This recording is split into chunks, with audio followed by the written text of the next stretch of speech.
नमस्कार, स्वागत है आप सभी को। आज की विषय है भगवान श्री हरि ने बताया ये 3 घर में कभी न करे अपनी बेटी का विवाह वरना पछताओगे। मित्रों, एक दिन की बात है। माता लक्ष्मी और भगवान श्री हरि वैकुंठ में विश्राम कर रही थी। तभी माता लक्ष्मी कहती है, हे प्रभु, आज मेरे मन में 3 प्रश्न उठे हैं, कृपा करें और मेरी मन की आशंका को दूर करें। तब भगवान श्री हरि कहते हैं, हे देवी लक्ष्मी, आपके मन में जो भी शंका है आप निसंकोच होकर कहिए, मैं आपके सारे प्रश्नों के उत्तर अवश्य ही दूंगा। तो माता लक्ष्मी कहती है, हे प्रभु, मेरा पहला प्रश्न है, वह कौन सा घर है जहाँ एक पिता को अपनी कन्या का विवाह कभी नहीं करनी चाहिए। मेरा दूसरा प्रश्न है, एक बेटी के लिए अपना घर कौन सा होता है, पिता का या पति का। और मेरा तीसरा प्रश्न है, कौन से घर में बेटी का विवाह कर देने से उसका जीवन हमेशा के लिए यातनाओं से भरा रहता है और पुत्री सहित पिता को भी कष्ट भोगने पड़ते हैं। मित्रों, तो भगवान श्री हरि मुस्कुराते हुए बोले, हे देवी, आपने अत्यंत महत्वपूर्ण प्रश्न किए हैं, क्योंकि एक पुत्री ही पिता के लिए संसार का सबसे मूल्यवान गहना होता है, जो अपने हृदय पर पहाड़ जैसा पत्थर रखकर पराये पुरुष को कन्या दान करता है। इस संसार में सबसे भाग्यशाली पुरुष के घर में देवी आदि शक्ति का अंश कन्या का जन्म होता है और कन्यादान सर्वश्रेष्ठ दान है। देवी लक्ष्मी, मैं आपके तीनों प्रश्नों के उत्तर इस एक पवित्र कथा के माध्यम से देना चाहता हूँ। आप इस कथा को पूरा ध्यान से सुने और जो भी मनुष्य इस कथा का श्रवण तथा प्रसार करता है उसके सारे पाप नष्ट हो जाते हैं एवं उस मनुष्य को मृत्यु के बाद अक्षय लोक की प्राप्ति हो जाती है। मित्रों, फिर माता लक्ष्मी कहती है, हे प्रभु, मैं इस पवित्र कथा को पूरा ध्यान से सुनूंगी और मानव कल्याण हेतु प्रसार भी करूंगी। आप मुझे इस कथा को सुनाइए। मित्रों, फिर भगवान श्री हरि कहते हैं, हे देवी लक्ष्मी, एक समय की बात है। मध्य प्रदेश में एक गरीब किसान अपने पत्नी और बेटी के साथ रहता था। उसके घर में जब बेटी का जन्म हुआ तो वे बहुत खुश हो गए थे। वह किसान अपनी पत्नी से और बेटी से बहुत ज़्यादा प्रेम करता था। वे तीनों भगवान श्री नारायण के बड़े भक्त थे। रोजाना तुलसी को जल देना, पूजा पाठ करना यह उनका नित्य काम था। किसान की बेटी अपने माँ बाप के साथ साथ वह भी नारायण भक्ति में लीन थी। किसान की पत्नी और बेटी बहुत ही गुणवान, रूपवान और संस्कारी थी। मित्रों, भगवान श्री हरि कहते हैं, हे देवी लक्ष्मी, किसान अत्यंत गरीब होने के कारण नगर के एक व्यापारी सेठ के पास खेती के काम के लिए जाया करता था। उस सेठ का भी स्वभाव बहुत अच्छा था। वह किसान कई सालों से उनके यहाँ पर काम करता था। उस किसान की बेटी हर दिन अपने पिता के लिए घर से दोपहर का भोजन लेकर उस सेठ के खेत में जाती थी। यह सिलसिला कई सालों तक चलता रहा। वह हर दिन अपने पिता का भोजन बनाकर खेत में ले जाती थी। वह सेठ हर दिन अपनी उसकी बेटी को देखता था और उस पर नज़र रखता था। इस तरह कई और साल बीत गए। फिर किसान की बेटी जवान हो गई। फिर हर दिन उस दिन की तरह किसान की बेटी खाना लेकर खेत में आई थी। उस दिन किसान और सेठ साथ में बैठकर खेती के कामों के बारे में चर्चा कर रहे थे। जब सेठ की नज़र उस लड़की पर पड़ी तो उसकी सुंदरता और संस्कारों को देख वह मुँह जाल में पड़ गया। उसके मन में ख्याल आया कि क्यों ना मैं इस लड़की को अपनी बहू बना लूं। मित्रों, थोड़ी देर के बाद किसान की बेटी वहां से चली गई। तब सेठ ने अपने मन की गुप्त बात किसान को कह डाली और बोला, हे भाई, तुम बहुत दिनों से मेरे यहाँ काम करते हो, लेकिन मैंने तुमसे आज तक कुछ भी नहीं मांगा। किंतु अगर तुम बुरा ना मानो तो क्या तुम अपनी बेटी का विवाह मेरे बेटे के साथ कर दोगे। सेठ के मुंह से ऐसी बात सुनकर उसकी खुशी का ठिकाना ना रहा। किंतु किसान ने हिचकिचाते हुए बोला कि सेठ जी, मैं आपकी बातों से सहमत हूँ, किंतु इस विवाह के बारे में मुझे अपनी पत्नी और बेटी की राय लेनी चाहिए। तब सेठ ने बोला कि मित्र, क्यों नहीं, तुम जरूर उनकी राय लेकर मुझे बताओ। मित्रों, भगवान श्री हरि कहते हैं, हे देवी लक्ष्मी, जब भी किसी स्त्री या पुरुष का विवाह करना हो तो उनके मन की बात जानकर ही माता पिता को उसके भविष्य के निर्णय लेने चाहिए। जब रात में किसान ने अपनी पत्नी और बेटी से इस विवाह के बारे में पूछा तो उन दोनों ने एक साथ हाँ में जवाब दी। वैसे भी किसान की पत्नी हमेशा से चाहती थी कि उसकी बेटी किसी राजघराने में राज करे। मित्रों, फिर भगवान श्री कहते हैं कि हे देवी लक्ष्मी। वहीं दूसरी ओर जब सेठ ने विवाह की बात अपनी पत्नी और बेटी से कही तो उन दोनों ने इस रिश्ते को नापसंद किया, क्योंकि सेठ की पत्नी बहुत लालची और दुष्ट स्वभाव की थी तथा उसका बेटा भी निकम्मा और लालची स्वभाव का था।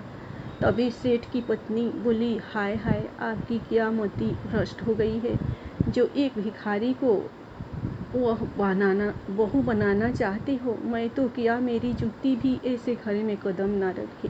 और सेठ का बेटा भी अपनी ही माँ के जैसे तेवर दिखाते हुए बोला, पिताजी, क्यों आप मेरी ज़िंदगी खराब करना चाहते हैं। मेरे दोस्त और हमारे नातेदार हम पर थू थू थूकेंगे। मित्रों, सेठ को लगता था कि अगर ऐसी अच्छी बहू उसे मिल जाए तो उनके घर की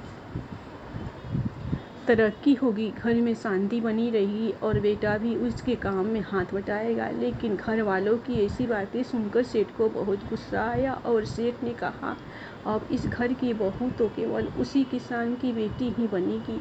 उस घर में सेठ का ही राजत चलता था, इसलिए उसने ज़बरदस्ती अपने पत्नी और बेटे को मना लिया। फिर अगले दिन जब खेत में किसान और सेठ की मुलाकात हुई तो किसान ने बोला, सेठ जी, मुझे माफ़ कीजिएगा, हमें यह रिश्ता तो बहुत पसंद है, किंतु मेरी आपके बेटे के साथ विवाह करने की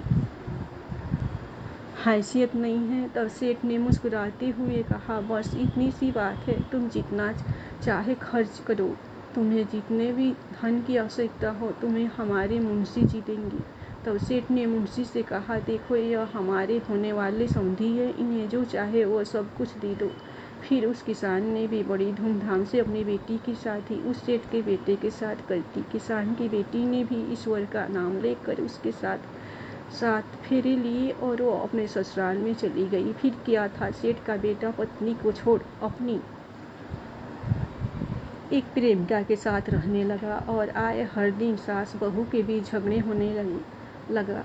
हर दिन सेठ जी अपनी बहू और पत्नी को समझाते हुए सुलह कर देते थे। फिर एक दिन सेठ जी को दिल का दौरा पड़ा और उसी कारण से उसकी मृत्यु हो गई। तब उससे ज़्यादा दुख उस किसान की बेटी को ही हुआ था, जबकि सेठ की पत्नी और बेटा बहुत खुश हुए, क्योंकि अब उन्हें टोकने वाला कोई न था। मित्रों, भगवान श्री हरि कहते हैं, हे देवी लक्ष्मी, अब तो किसान की बेटी के बहुत बुरे दिन शुरू हो गए थे। जब भी झगड़े होते थे तो वह अपने मायके में जाती, लेकिन किसान और उसकी पत्नी हमेशा उसको ही समझाकर वापस ससुराल भेजते रहे। यह सिलसिला कई महीना तक चला। फिर एक दिन सेठ के बेटे ने किसान को काम से निकाल दिया और उसे बहुत भला बुरा अपशब्द कहे। मित्रों, जब किसान की बेटी उनसे डरने के वजह उनसे प्रेम पूर्वक रहने लगी, तब सेठ की पत्नी के मन में एक बुरा ख्याल आया। उन दिनों किसान की बेटी पेट से थी तो उसने चिकनी चुपड़ी बातें से किसान की बेटी के मन को जीत लिया था, मानो जैसे कोई सांप ही चिड़िया के अंडों की रक्षा कर रहा है। फिर एक दिन उस सेठ की पत्नी ने बहू के खाने में जहर मिलाकर उसे दे दिया। किसान की बेटी भी अनजाने में उसे खाकर सो गई और उसकी रात्रि में ही मृत्यु हो गई। मित्रों, इधर सेठ की पत्नी ने अन्य नगरवासियों को कहा कि उनकी बहू ने जहर खाकर आत्महत्या कर ली। साथ ही उसने किसान को भी यह संदेश भेज दिया, तुम अपनी बेटी के शव को ले जाओ। जब यह बात किसान और उसकी पत्नी को पता चली तो उनके धीरज का बाँध टूट गया और उन्होंने बेटी के मृत शव को घर लाकर उसका अंतिम संस्कार किया। उसके बाद दूसरे दिन किसान न्याय मांगने के लिए राजा के दरबार में गया और उसने सारी हकीकत राजा को सुनाई। जब राजा ने दरबार लगाया तो सेठ के बेटे ने धन के लालच में राजा के मंत्रियों को खरीद लिया था, जिस कारण से किसान के पास कोई सबूत नहीं था कि उसकी बेटी ने आत्महत्या की हो। राजा ने भी सेठ की पत्नी और बेटे को निर्दोष करार देते हुए छोड़ दिया और दूसरी तरफ किसान और उसकी पत्नी हताश होकर उस नगर को छोड़कर एक मठ में चले गए और नारायण की पूजा में लीन हो गए।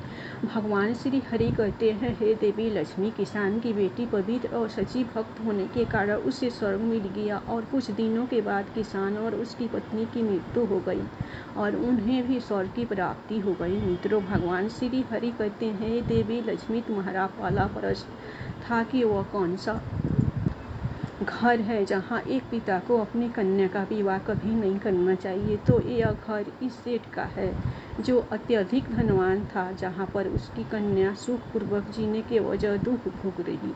इसीलिए किसी भी पिता को अपनी कन्या का तथा भाई का बहन का विवाह ऐसे घर में नहीं करना चाहिए जिस घर में पुत्र वधू को मान सम्मान ना मिलता हो, उसके साथ प्रेम पूर्वक व्यवहार न किया जाए, उसके साथ केवल एक कसाई की दांव पर बंधी हुई गाय के जैसे व्यवहार किया जाए, जिसके मन में हर क्षण तड़प पाने वाली मृत्यु का भय हो। दूसरी बात, अगर स्त्री पुरुष एक दूसरे को पसंद ना करते हो तो ऐसा विवाह दोनों को जीवन में बर्बाद कर देता है। तीसरी बात, जिस पुरुष के साथ कन्या का विवाह होने वाला है वो उसके जोगी हो, उसे हर समय एक जिम्मेदारी से संभाल कर रखे, उसके मन को जीत कर उससे ही प्रेम करे। जब भी किसी के लिए रिश्ते देखे जाए तो वह बहुत दूर के ना हो, ना ही अति नज़दीक के हो। कभी मामा के यहाँ या बुआ के घर नाता नहीं जोड़ना चाहिए, इससे वाद विवाद होते ही हैं,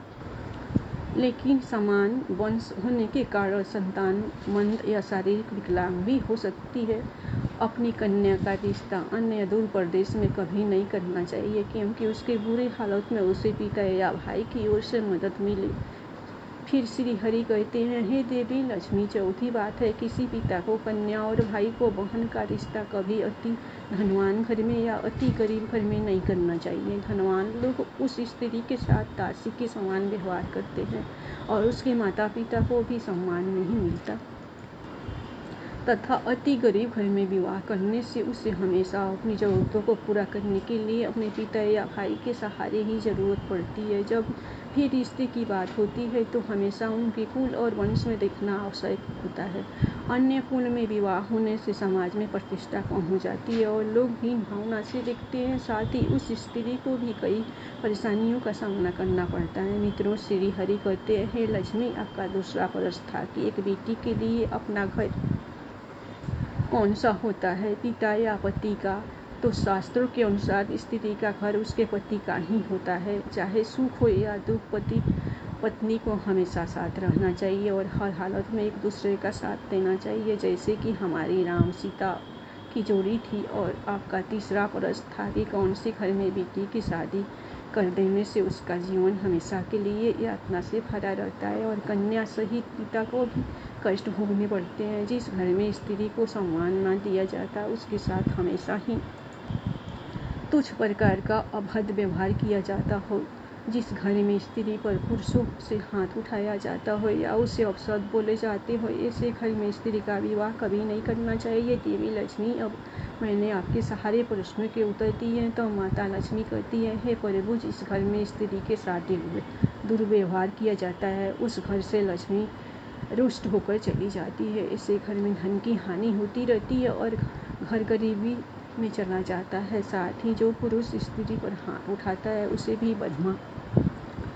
हत्या का पाप लगता है। तो मित्रों, आशा करती हूँ कि आपको यह कथा या जानकारी अच्छी लगी होगी। यदि इस चैनल धार्मिक ज्ञान पर नए हैं तो चैनल को सब्सक्राइब करें, वीडियो को लाइक करें एवं शेयर जरूर करें। धन्यवाद। प्रेम से बोलिए लक्ष्मी नारायण की जय।